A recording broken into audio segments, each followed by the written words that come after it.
आदरणीय रामनिवास शाह जी, इस जिले के वरिष्ठ और जुझारू विधायक आदरणीय विश्वामित्र पाठक जी, आदरणीय कुंवर सिंह टेकाम जी, भौनिक क्षेत्र के लगातार चौथी बार विधायक बने, चौथी बार आदरणीय कुंवर सिंह टेकाम जी, दूसरे विधायक आदरणीय राजेंद्र मेश्राम जी, पूर्व विधायक रहे, पूर्व महापौर रहे, वरिष्ठ नेता आदरणीय राम लल्लू वैश्य जी, रामचंद्रन गुप्ता जी, भारतीय जनता पार्टी के जिलाध्यक्ष, इस जिले के कलेक्टर शुक्ला जी, एसपी निवेदित, डॉक्टर साहब, बीडीसी और प्रेजेंट ग्रुप के सभी, प्रेजेंट ग्रुप से कौन है? प्रेजेंट ग्रुप से आप हैं? प्रेजेंट ग्रुप से आप हैं? क्या हैं? एसपी मैनेजर और सभी पार्टी के वरिष्ठ नेतागण, पदाधिकारीगण, महिला मोर्चा की हमारी सभी बहनें, गणमान्य नागरिकगण, नौजवान साथियों, इलेक्ट्रॉनिक और प्रिंट मीडिया के हमारे बंधुओं, आज लंबे समय से जो वहाँ पहुँच चल रहा था सिंगरौली में कि मेडिकल कॉलेज तो बन गया, इसका अस्पताल कहाँ बनेगा, कभी जिला अस्पताल में भूमि पूजन हो जाता था, कभी नगर निगम के 5 एकड़ ज़मीन को ले लिया जाता था कि अब यहाँ पर बनेगा, लेकिन बनता कहीं नहीं था, सिर्फ बातें होती थी। एक ठेकेदार दुबे जी कहाँ है, ये अपना टेंडर लिए घूमते रहते थे कि हमको काम मिल गया है, कहीं जगह नहीं मिल रही है बनाने के लिए, एक अजीब तरह की स्थिति थी यहाँ पर। और ये जो मेडिकल कॉलेज है सिंगरौली का,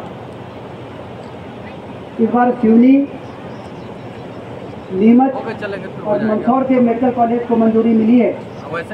हमारे सिंगरौली को इसलिए नहीं मिल पाई क्योंकि एक तो ये काम पूरा नहीं हुआ मेडिकल कॉलेज का, तो पूरा हो जाना चाहिए था जो प्रेजेंट ग्रुप बना रहा है, और दूसरा अस्पताल में जो 600 बेड कम से कम होने चाहिए थे, उसमें ये बेड का अस्पताल फाइनल नहीं हो पाया, इसलिए 1 साल हमको इंतजार करना पड़ेगा। लेकिन सिर्फ 1 साल इंतजार करना पड़ेगा जब हम आज से दिन रात काम शुरू करें।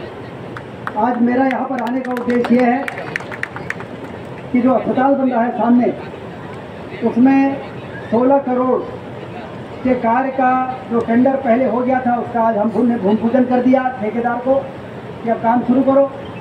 कलेक्टर देखेंगे कि उनका काम एक दिन रुकने ना पाए। यदि ड्राइंग डिज़ाइन नहीं है तो बीडीसी के हमारे भूपेंद्र सिंह जी यहाँ पर हैं, सीएम साहब, और अजय ठाकुर जी हैं, अजय ठाकुर नाम है ना, आप लोग अनुभवी इंजीनियर हैं। भूमि पूजन में हमें क्यों करने आना पड़ा? क्योंकि हमें मालूम है कि आपके पास ना ड्राइंग है ना डिज़ाइन है, ठेकेदार अपना वर्क ऑर्डर लिए घूम रहा है, ऐसा आज तक हमने नहीं देखा। तो इसलिए उनको आप चूना डालिए और तत्काल उसमें काम शुरू हो। आज भूमि पूजन का मतलब है काम शुरू हो जाना चाहिए। इसी नवरात्रि में काम शुरू हो जाना चाहिए। नवरात्रि में इसीलिए हमने भूमि पूजन किया, क्या बड़ा कोई लड़ंगा ना है। और इसके बाद 190 करोड़ रुपए 605 बेड के लिए और मंजूर किया गया है मध्य प्रदेश सरकार ने, डॉक्टर मोहन यादव जी की सरकार ने। इस 16 करोड़ के बाद 180 करोड़ का टेंडर भी हमने निकाल दिया है और उसका 15, 20, 25 दिन में ठेकेदार तय हो जाएगा।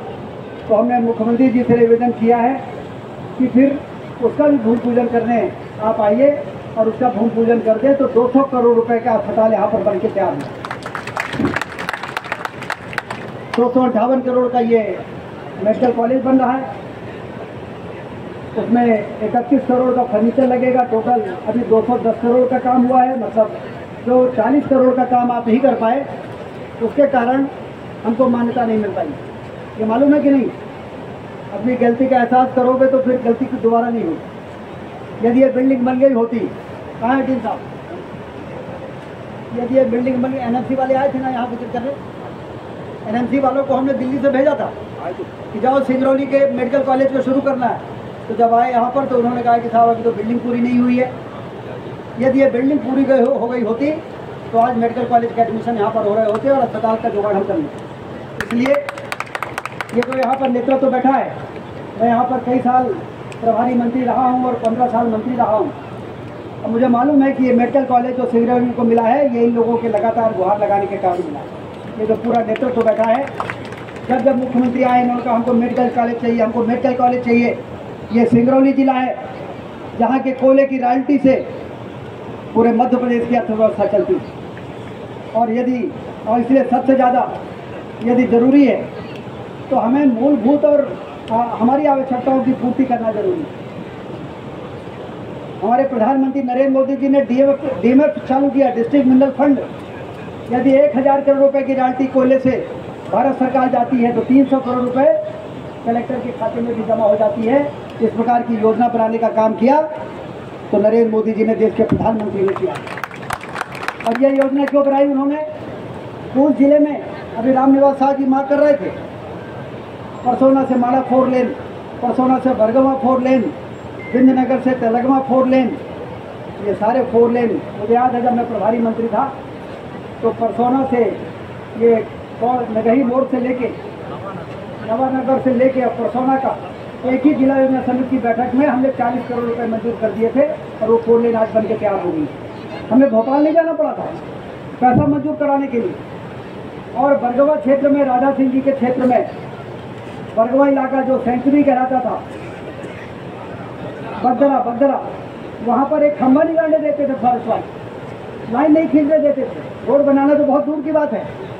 तो हमने सूर्य भवन में कलेक्टर को बैठाया, फॉरेस्ट वालों को बैठाया, हमने कहा इस कमरे से बाहर आप लोग तब जाइए, तब ये सारा फॉरेस्ट का क्लियरेंस 1 हेक्टेयर तो पावर डीएफओ को होता है, आप 1-1 हेक्टेयर के अप्रूवल दीजिए और डीएमएफ से प्रस्ताव भेजिए। 60 करोड़ रुपए मंजूर किया था और 60 करोड़ रुपए से जब वो रोड बरगवा है क्या है, बगदरा इलाके में जब रोडें बनी और उस समय उद्घाटन के समय हम लोग जब गए थे तो पूरी गांव की जनता सड़क के किनारे कलसा लेके खड़ी थी और उत्सव मना रही थी, क्योंकि आज़ादी के इतने वर्षों बाद हमारे अटल बिहारी वाजपेयी जी कहते थे, और जलाए दीप वहाँ जहाँ अभी भी अंधेरा है। उस घाटी में पूरे बहुत बड़े इलाके में 50 गाँव में अंधेरा था आज़ादी के इतने वर्षों बाद। और मोदी जी की डीएमएफ योजना के बाद जो राशि मंजूर हुई उसके कारण उनका नारा साकार हो गया, आओ जलाएं दीप वहाँ जहाँ अभी भी अंधेरा है, और वहाँ खुशी की लहर दौड़ गई। तो सिंगरौली में विकास में यदि कोई कसर रह जाती है तो ये सिंगरौली की जनता के साथ बड़ा अन्याय है। और इसलिए आपकी जो मांग है बिल्कुल जायज़ है और इसीलिए आज हम लोग यहाँ पर आए हैं। अस्पताल की सुविधा आपको मिलने वाली है। सिंगरौली से रीवा तक, सीधी तक की 4 लेन की सड़क का पूरा समाधान भले नहीं हुआ हो, लेकिन जब सीधी और रीवा के बीच में सुरंग बना दिया था तो 30 से 35 मिनट बचने लगा। 2 मिनट में आ जाते हैं इस पार से उस पार, पहले 40 मिनट लगता था, अब 2 मिनट लगता है। और ये जो आज गोपतपुर के 2 लेन का 4 हम लोगों ने उद्घाटन किया है, ये 2 लेन क्या है, इस तरह से 12-15 मीटर की रोड है, वो पुल है, जितना सीधी और चुरहट के बीच की चौड़ाई है पुल की उतनी चौड़ाई है।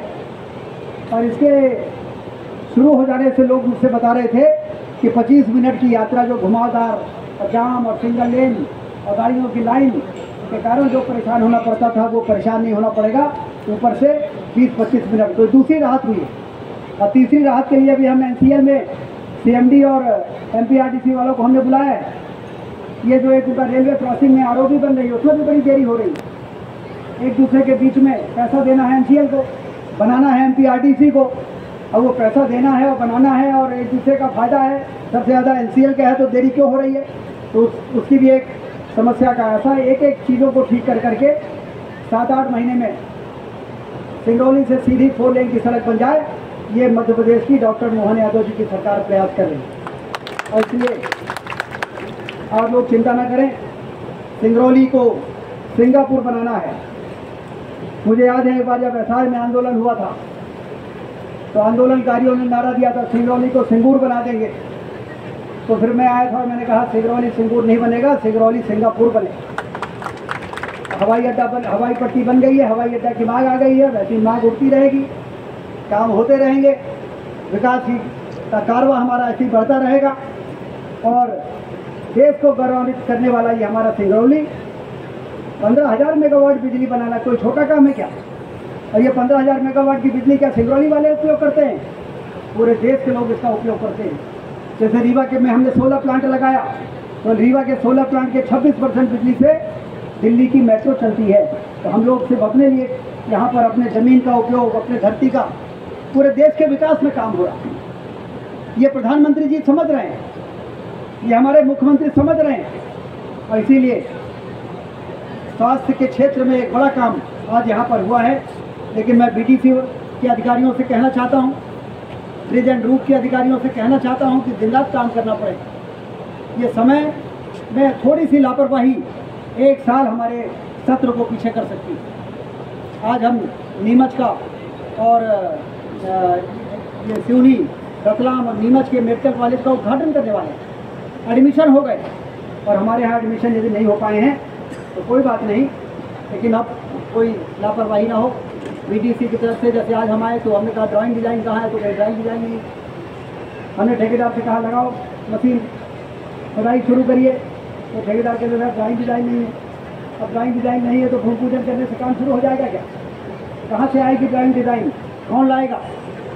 ये सब चीज़ें आपको चिंता करनी पड़ेगी। 1 हफ्ते बाद हम भोपाल में वल्लभ भवन में बैठक करेंगे और हम वहाँ से ही यहाँ के फोटोग्राफ हमको चाहिए। ये देखिए साहब, खुदाई हो गई है और ये लोहा बन गया है और ये काम शुरू हो गया है। ये आप शुरू करिए, आप अपने बचे हुए काम को पूरा करिए, और जो नया काम 180 करोड़ रुपए मंजूर हुए हैं उसका टेंडर फाइनल होने के बाद मुख्यमंत्री जी से लाके उसका भूमि पूजन करा के उसका भी काम शुरू कर देंगे। ये शानदार परिसर हमारा एक आइडियल परिसर बनेगा। उसके बाद आपने सुपर स्पेशलिटी की मांग कही है और कई चीज़ों की मांग की है, तो धीरे धीरे वो सारी मांगों को पूरा करके और सिंगरौली को तेज़ी से आगे बढ़ाने में, सिंगरौली का रोड बन जाए, रेलवे लाइन हम बना ही रहे हैं। रीवा से सिंगरौली रेलवे लाइन में सीधी से सिंगरौली के बीच में 146 हेक्टेयर ज़मीन चाहिए थी, फॉरेस्ट की फंस जाने के कारण। आप भी वीडियो कॉन्फ्रेंसिंग में जुड़े थे ना, कलेक्टर साहब, डीएम थे, रेलवे वाले थे। अब उन्होंने कहा कि साहब आप कह रहे हो तो हम सीधी तक तो ट्रेन पहुंचा देंगे, लेकिन सीधी से सिंगरौली के बीच में जंगल फॉरेस्ट वालों की ज़मीन फंस गई है। हमने कहा क्या करना पड़ेगा? कहीं 147 हेक्टेयर रेवेन्यू की लैंड चाहिए कहीं ना कहीं, तब जाके ये फॉरेस्ट वाली लैंड पर रेलवे वाले काम कर पाएंगे। हमारे आदरणीय डॉक्टर राजेश मिश्रा जी सांसद भी थे। सांसद बनने के बाद ये दिन रात एक कर रहे हैं कि सिंगरौली तक रेल पहुंच जाए, ये 4 लेन की सड़क बन जाए। तो हमने कहा आइए रीवा में पूरे रेलवे के अधिकारियों को बुलाते हैं, डीएम से लेके डीआरएम से लेके सारे कलेक्टर, डीएफओ, एसपी के साथ बैठक करके 147 हेक्टेयर ज़मीन नहीं मिल रही थी। तो मुझे आज आपको बताते हुए प्रसन्नता हो रही है कि हमने रीवा में 147 हेक्टेयर रेवेन्यू की ज़मीन फॉरेस्ट वालों को दे दी और आपके फॉरेस्ट की ज़मीन रेलवे वालों को दी। इसलिए अब कोई अवरोध नहीं है। अब तेज़ी से जैसे रेल सर पर दौड़ती है वैसे रेलवे का काम सर पर दौड़ेगा। रेलवे की पटरी बिछेगी और उस पटरी पर ट्रेन चलेगी, और जब ट्रेन चलेगी तो हमारी विकास की गाड़ी अपने मुकाम तक पहुँचेगी तेज़ी के साथ और आप सबका सपना पूरा होगा। यहाँ पर मैं देख रहा हूँ कि कई लोग 2-2 बार 3-3 बार विस्थापित हो जाते हैं तो बड़े दुखी रहते हैं। तो उनके मुआवजे का लेके रास्ते में मिले थे, हमने कलेक्टर को बता दिया है और हमारे जनप्रतिनिधिगण बीच में देखेंगे कि उनको सही मुआवजा मिल जाए और सही मुआवजा ज़मीन का और मकान का यदि मिल जाए और उसमें यदि कोई कलेक्टर के रेट में कहीं कोई कम बेसी है तो यदि निजी कंपनी वालों से बात करके उसे कुछ और बढ़ाया जा सके तो उसका समाधान से निकल जाना चाहिए। मुझे मालूम पड़ा है कि 12 लाख की जगह 20 लाख ऑफर हुआ है, और 20 लाख यदि ऑफर हुआ है तो फिर काम आगे बढ़ सकता है यदि बीच में हम लोग उनके साथ उनको भरोसा दिलाए। उनको भरोसा नहीं है तो इस प्रकार से, क्योंकि ये वो इलाका है जहाँ पर 1-2 बार 3-3 बार लोग विस्थापित हुए। एक बार विस्थापित हुए, फिर कोई और आ गया तो फिर दोबारा विस्थापित, तीसरा आ गया फिर विस्थापित, रिहंद बना तो विस्थापित, फिर एनटीपीसी बनी तो विस्थापित। तो इसलिए बहुत संवेदनशीलता के साथ हमें इन सब मुद्दों पे जिला प्रशासन को स्थानीय जनप्रतिनिधियों के साथ बातचीत करके और इसका समाधान जनता के हित में क्या हम कर सकते हैं हम करेंगे, तो निश्चित रूप से सारे विकास के काम तेजी से आगे बढ़ सकेंगे। आज मैं आप सबको मैं चाहता था कि ये सारा जो नेतृत्व है ये मेडिकल परिसर में आके और देख ले, समझ ले कि अब अस्पताल यहाँ बनेगा। ये कभी हम लोग जिला अस्पताल के 25 मंजिल में चले गए। कोई कहा कि वहाँ 25 मंजिल पर बन रहा है, तो हमने कहा चलो दिखाओ जरा 25 मंजिल में कहाँ बन रहा है। तो जब ऊपर गए तो ताला बंद था, ठेकेदार भाग खड़ा हुआ, कहीं काम तो चल नहीं रहा था। फिर उसके बाद कहीं हमें कहा कैसे होगा, कहीं नगर निगम की 9 एकड़ ज़मीन है, इसमें आधी मिल जाए तो बना देंगे। तो हमने नगर निगम वालों को बुलाया, तो फिर सीने में पत्थर रख के नगर निगम वालों ने आधी ज़मीन दे दी। और जब दे दी तो फिर ये हुआ कि अब काम तो नहीं शुरू हो रहा है, तो कहीं बस अब शुरू कर रहे हैं। अब तो कुल मिला के लोगों को समझ में नहीं आ रहा था कि हो क्या रहा है, लेकिन अब सब लोगों को ये समझ में आ गया है कि मेडिकल कॉलेज का अस्पताल 605 बेड का जो इसके 150 सीट के लिए ज़रूरी है, वो पूरा का पूरा 200 करोड़ खर्च करके मध्य प्रदेश की सरकार इफरात ज़मीन पड़ी है, अच्छी ज़मीन है। सारे लोगों ने कहा कि इससे अच्छा कुछ नहीं हो सकता। क्यों? सही बात है ना। सारे जनप्रतिनिधियों ने कहा कि मेडिकल कॉलेज का अस्पताल इससे बेहतर और कहीं नहीं हो सकता है। लड़के यही पढ़ेंगे और यहीं से अस्पताल से अपना JRशिप और SRशिप करेंगे, और नहीं तो यहाँ पढ़ेंगे और वहाँ जाएंगे, और कैसे संभव हो सकता है। इसलिए अंत भला तो सब भला। अंततः अभी तक हमको लगता है अवरोध इसीलिए लगा कि इधर उधर प्रयास हो रहे थे, अब सही प्रयास हो गया है। इसलिए हमने कहा कि अब जब सही जगह मिल गई है तो अब देरी मत करो और तुरंत 16 करोड़ में काम शुरू करो। और 180 करोड़ का टेंडर अभी हमने निकाल दिया है, जब मंजूर हो जाएगा तो फिर उसका भी काम शुरू करें। सभी को बहुत बहुत बधाई, धन्यवाद। नवरात्रि की सभी को बहुत बहुत शुभकामनाएं। जय हिंद।